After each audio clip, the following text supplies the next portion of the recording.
We have Dr. Aisha Musa, and she is attending virtually. Thank you. I'm Dr. Aisha Musa. My last name is spelled M like Mary, U, S like Sam, A. My pronouns are they or she. I hold a BA and an MAT from Portland State and a PhD from Harvard. I'm addressing you this evening as a concerned, disabled, tax-paying citizen of Portland.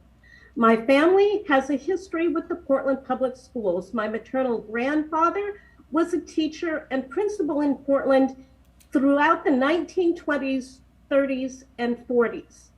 In 1965, I was denied entry to my neighborhood school, Buckman Elementary, because I am disabled. My family was told that I could only enroll in the Holiday Center for the Handicapped. My mother and I visited the Holiday Center. I don't remember anything about the school, but I will never forget my mother's reaction. We got back in the car and she turned to me and she said, "You're not going to that school. I would not send my pet pig to that school. You're going where you can get an education." And we were members of St. Francis of Assisi Parish, and at that time they had an elementary school. So my mother arranged to cook breakfast and lunch in the school kitchen 5 days a week so that my brother and I could attend.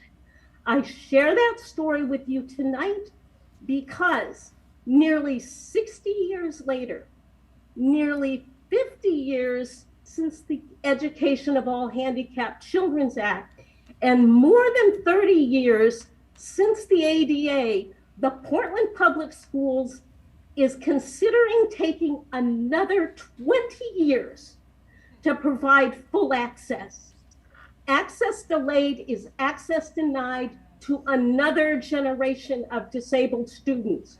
My generation, my children's generation, my grandchildren's generation, and my great-grandchild's generation.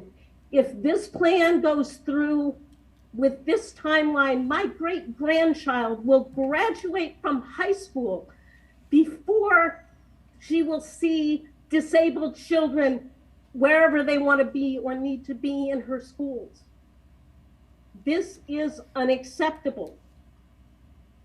This transition plan with the current timetable continues the long-standing segregation and marginalization of disabled students in Portland, and we would not accept this for communities of color any longer. We cannot accept this for disabled community as well. This is an unacceptable timeline.